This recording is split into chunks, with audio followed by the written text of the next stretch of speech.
Friends, मात्र आप देख रहे हैं बरेली ब्रेकिंग न्यूज। और इस वक्त की सबसे बड़ी खबर जो आ रही है बरेली की, कि कल जिस तरीके से जुमे की नमाज के बाद पूरी तरीके से बरेली में तनावपूर्ण स्थिति देखने को मिली। बड़ी संख्या में जो है लोग नमाज अदा करने के बाद सड़कों पर उतरे, और उसके बाद मौलाना तौकीर रजा ने जिस तरीके से आह्वान किया था कि शुक्रवार को जुमे की नमाज के बाद वो जो है कलेक्ट्रेट पहुंचेंगे और राष्ट्रपति को संबोधित ज्ञापन देंगे।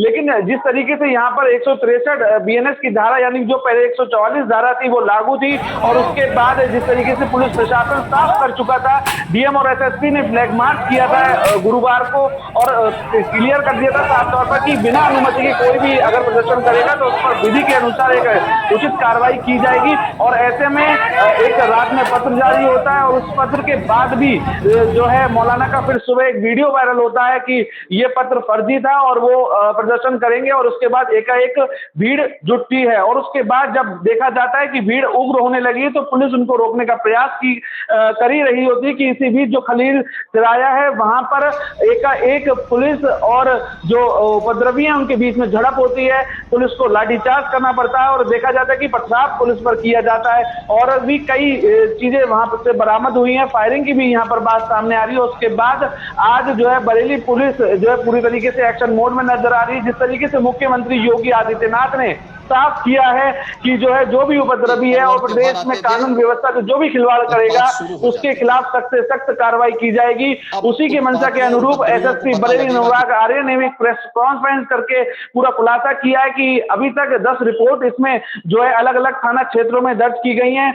मौलाना तौकीर रजा खां समेत 8 लोगों को गिरफ्तार किया गया है। साथ ही साथ 2 से 3 हजार जो अज्ञात के खिलाफ भी इसमें जो है इसकी जद में आए हैं, और उनको भी अब जो है धरपकड़ की जाएगी।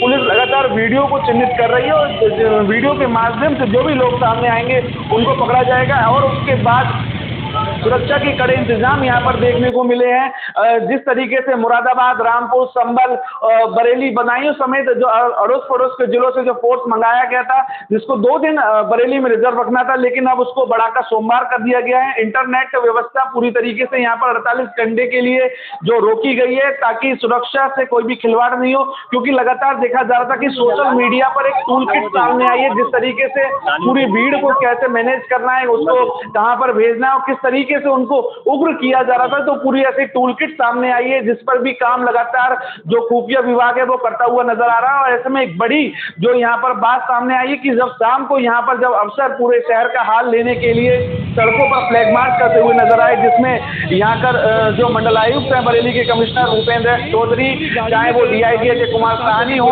डीएम अविनाश सिंह हो, एसपी सिटी मानुष पारी हो, जब तमाम जिले के आला अधिकारी एसएसपी समेत जो सड़कों पर उतरे, तो व्यापारियों ने भी जो घंटाघर तिराया है वहां पर जो है फूलों से उस वर्षा का स्वागत किया है, और ये कहा है कि जिस तरीके से बरेली को दंगे की आग में झोंकने की जो साजिश थी उस पर पुलिस ने पूरी तरीके से अंकुश लगाया है।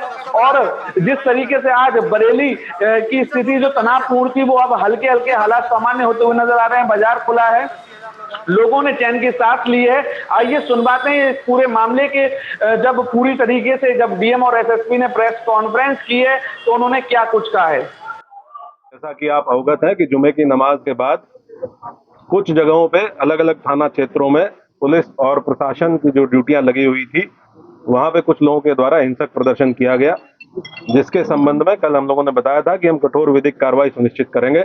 उसमें हम लोगों के द्वारा अब तक कुल 10 FIR दर्ज की गई हैं, जिसमें थाना कोतवाली में 5 FIR दर्ज की गई है, थाना बारादरी में 2 FIR दर्ज की गई है, थाना किला प्रेमनगर और कैंट में 1-1 FIR दर्ज की गई है। इन दर्ज FIR में आज हम लोगों के द्वारा कुल 8 अपराधियों को जो इस घटना में शामिल थे, 8 अभियुक्तों को गिरफ्तार करके जेल भेजा गया है।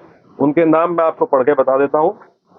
मौलाना तौकीर रजा, सरफराज पुत्र सलीम, मनीफुद्दीन पुत्र जरीफुद्दीन, अजीम अहमद पुत्र नसीम अहमद, मोहम्मद शरीफ पुत्र मोहम्मद अहमद, मोहम्मद आमिर पुत्र मोहम्मद जाहिद, रिहान पुत्र राजू और मोहम्मद सरफराज पुत्र समीम।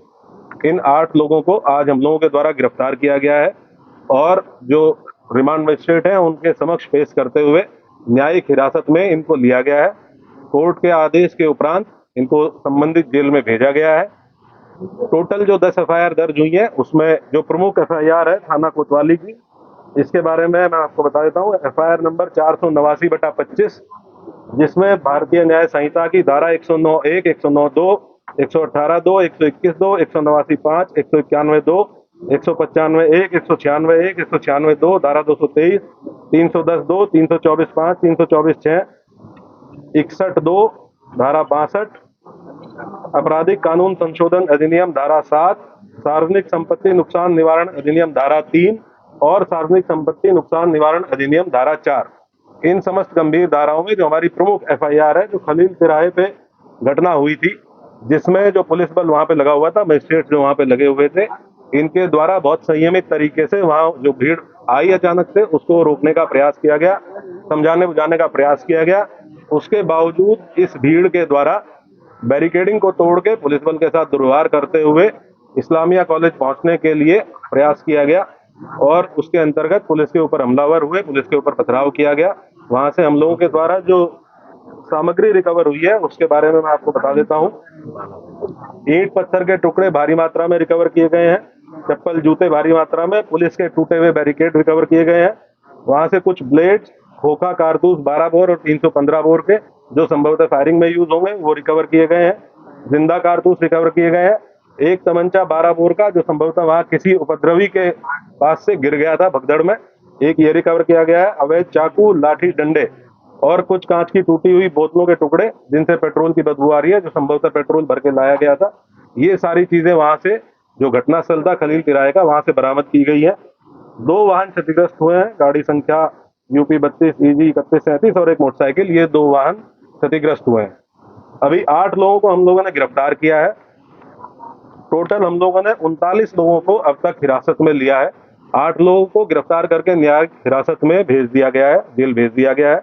बाकी जितने लोग हैं उनसे हम लोग जो विधिक प्रोसीजर है पूछताछ करते हुए, क्योंकि ये भी बहुत आवश्यक है कि हम इन्वेस्टिगेशन के दौरान ये पता करें कि जो ग्राउंड पे लोग मौजूद थे, जो अलग अलग चौराहों पे पुलिस के साथ मिसबिहेव कर रहे थे, पुलिस के ऊपर हमलावर थे, पथराव कर रहे थे, और इनके पीछे कौन व्यक्ति था जो इनसे लगातार संपर्क में रहते हुए इनको ये करने के लिए उकसा रहा था।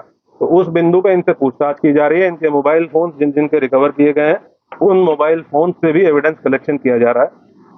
हम लोग लगातार ये सुनिश्चित करेंगे कि जो भी अभियुक्त इस घटना में शामिल थे, इन 10 FIR में जो भी अभियुक्त शामिल थे, उन सभी की पहचान सीसीटीवी फुटेज के माध्यम से, जो हमारा मैनुअल इंटेलिजेंस होता है उसके माध्यम से, टेक्निकल इंटेलिजेंस के माध्यम से, और जो हमारे अभिसूचना विभाग है उसके माध्यम से हम लोग एकत्र करेंगे। और जितने भी लोग शामिल थे प्रत्यक्ष या अप्रत्यक्ष रूप से, उनकी गिरफ्तारी और उनके विरुद्ध कठोर कार्रवाई, जैसा कि माननीय मुख्यमंत्री जी और शासन की मंशा है। अपराध के विरुद्ध जीरो टॉलरेंस, कानून व्यवस्था की स्थिति एकदम दुरुस्त रहे, उसको कोई किसी भी प्रकार से बिगाड़ ना पाए, और बिगाड़ने वालों के विरुद्ध जीरो टॉलरेंस, इस पे हम लोग कार्रवाई सुनिश्चित करेंगे। मौलाना कितने मामलों में नामजद है? मौलाना कितने मामलों में के खिलाफ कितनी FIR? टोटल अभी तक 7 FIR हैं, जिनमें मौलाना तौकीर रजा का नाम प्रकाश में आया है। और हम लोग ये इन्वेस्टिगेशन में भी इसको पार्ट बनाएंगे कि जो लोग, जिन लोगों ने पहले दिन लेटर लिख के दिया था और ये आश्वासन दिया था कि कोई भी भीड़ इस्लामिया की तरफ नहीं आएगी, लोग शांतिपूर्ण तरीके से नमाज पढ़ के और वापस जाएंगे, उसके बाद उन्हीं लोगों ने उसको रात में 2 घंटे बाद अपने ग्रुप पे ये कह के उसको खारिज किया कि ये फर्जी हस्ताक्षर है, जबकि वो हस्ताक्षर उन्हीं 3 लोगों के थे जिन लोगों ने उस पर हस्ताक्षर किए हुए थे। तो क्या ये पूरा प्लान का आपको लगता है इन्वेस्टिगेशन में अब तक क्या शामिल निकल के सामने आया है, और क्या बाहर के लोग भी बरेली में जो हिंसा हुई है उसमें शामिल? ये डेफिनेटली, क्योंकि ये लगभग 7 दिन से इस चीज की अपील की गई थी और 7 दिन से लगातार पुलिस और प्रशासन के लोग, DM साहब और मेरे द्वारा लगातार संवाद स्थापित किया गया। हम लोग इस प्रयास में थे कि संवाद स्थापित करके उसके साथ साथ हम लोग निरोधात्मक कार्रवाई करके सुनिश्चित करेंगे और ये कन्वे करेंगे कि कोई भी ऐसा काम ना किया जाए, कोई भी ऐसा आयोजन ना किया जाए जो विधि विरुद्ध हो। इसके लिए सभी धर्म गुरुओं से संवाद स्थापित किया गया, जनप्रतिनिधियों से संवाद स्थापित किया गया, लेकिन उसके बावजूद भी जिन लोगों के द्वारा ये किया गया उनके विरुद्ध हम लोग कठोर कार्रवाई बिल्कुल इंश्योर करेंगे। जो भी लोग इसमें, ये तो ऑब्वियस सी बात है कि आजकल जो लोग व्हाट्सएप से इसमें संपर्क में थे, हमारी इन्वेस्टिगेशन के दौरान ये भी तथ्य प्रकाश में आए हैं कि कुछ बाहर के आपराधिक तत्व, इस जनपद से बाहर के कुछ आपराधिक तत्व इस जुलूस में शामिल हुए, इस आयोजन में शामिल हुए थे, जिनके द्वारा इस तरह की समस्या पैदा की गई, उनके बारे में भी हम अभी सूचना संकलन कर रहे हैं। ये भी ज्ञात हुआ है कि इसमें एक नदीम नाम का व्यक्ति ये लगातार फोन पे संपर्क में था और इससे व्हाट्सएप कॉल के माध्यम से लोगों की बात हो रही थी और इसके द्वारा भी वहाँ लोगों को उकसाया गया। हाँ, ये वही व्यक्ति है जिसके सिग्नेचर थे उस कागज पे जो पहले दिन अपील जारी की गई थी और ये अभी फरार है। पुलिस की टीमें टोटल कितने लोगों के नाम दर्ज है, कितने अज्ञात है, कितने नाम दर्ज है? ये पूरा, क्योंकि हम लोगों ने टोटल 10 FIR दर्ज की है, तो उसमें अलग अलग जहाँ जहाँ घटना स्थल है, जहाँ जहाँ पे जो घटनाएं हुई है, उसमें अलग अलग लोग नामजद है। टोटल 7 FIR हैं जिनमें इनका भूमिका पाई गई है। विधिक प्राविधान के अंतर्गत जो भी कार्रवाइयाँ पॉसिबल है वो सब कार्रवाइयाँ सभी के विरुद्ध इंश्योर की जाएंगी, सुनिश्चित की जाएंगी। मौलाना फकीर रजा की पिछला इतिहास भी निकाला जाएगा, तमाम पहले हम लोग सभी अभियुक्तों का आपराधिक इतिहास निकालेंगे, पुराने मुकदमे ये देखेंगे कि उन पुरानों मुकदमे की वर्तमान में कोर्ट में क्या स्थिति है, ट्रायल में क्या स्थिति है और उनमें हम लोगों के स्तर से क्या और तेजी लाई जा सकती है, उसके बारे में भी काम किया।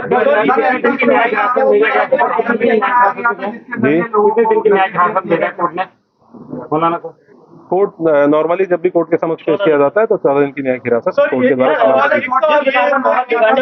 क्या मतलब कोई पुराना मतलब कि बरेली की बड़ा करने के आयोजन से ये भीड़ एकत्र की, कोई बड़ा करना चाह रहे थे बरेली में? ये हम लोग आपको इन्वेस्टिगेशन जैसे जैसे इन्वेस्टिगेशन प्रोसीड करेगी कि इस मंशा क्या थी और जी यहाँ का जुरिस्डिक्शनल जेल बरेली जेल है और जो यहाँ पे रिमांड मजिस्ट्रेट है उनके द्वारा उनको बरेली जेल में आपने बताया कि तमंचा भी बरामद हुआ है। क्या इस पूरे इंसिडेंट में फायरिंग हुई है? पहला सवाल ये।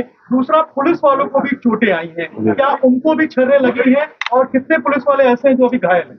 कुल 22 पुलिसकर्मी कल अब जब हम लोगों ने अपनी पूरी टीम को गैदर किया, कुल 22 पुलिसकर्मी ऐसे थे जो इंजर्ड थे, जिनका मेडिकल एग्जामिनेशन कराया गया। कुछ 22 पुलिसकर्मी, कुछ लोग ऐसे हैं जिनको डाउटफुल फायर आर्म इंजरीज है, उनका भी फाइनल मेडिकल परीक्षण कराया जा रहा है। जब ये चीज हम लोगों के मेडिकल परीक्षण फाइनल हो जाएगा तो हम लोग आपको इसके बारे में अवगत कराएंगे, लेकिन ये डेफिनेट है कि इसमें अराजक तत्वों के द्वारा फायरिंग की गई। अलग अलग घटना स्थल पे अलग अलग थे, कुछ जगह पे 200-250 लोग अज्ञात में थे, कुछ जगह पे 300-350 लोगों की भीड़ थी।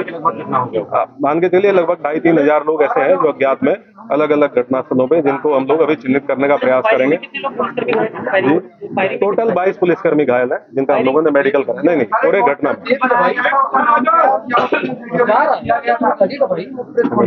सर, ये टूलकिट का इस्तेमाल किया गया है क्या बरेली में हिंसा फैलाने के लिए? जिस व्हाट्सएप ग्रुप की आप बात कर रहे हैं, क्या सोशल मीडिया के जरिए प्रोपेगेंडा फैलाया गया था? क्योंकि कानपुर की घटना का बरेली में बार बार जिक्र आ रहा था, जब हम भी बात कर रहे थे कानपुर की घटना। ये हम लोग इन्वेस्टिगेशन के दौरान अगर कोई इस तरह की चीज हम लोग के सामने आएगी तो मोस्ट डेफिनेटली उसको आप लोगों के साथ शेयर करेंगे। और मैं आप लोगों को इसके माध्यम से एक चीज और बताना चाहूंगा कि हम लोग किसी भी निर्दोष व्यक्ति को किसी भी प्रकार से प्रताड़ित नहीं किया जाएगा। किसी भी ऐसे व्यक्ति को जो इस घटना में शामिल नहीं था उसको परेशान नहीं किया जाएगा और जो इस घटना में शामिल थे या प्रत्यक्ष या प्रत्यक्ष रूप से शामिल थे उनको बख्शा नहीं जाएगा। कितनी गिरफ्तारी हो चुकी है?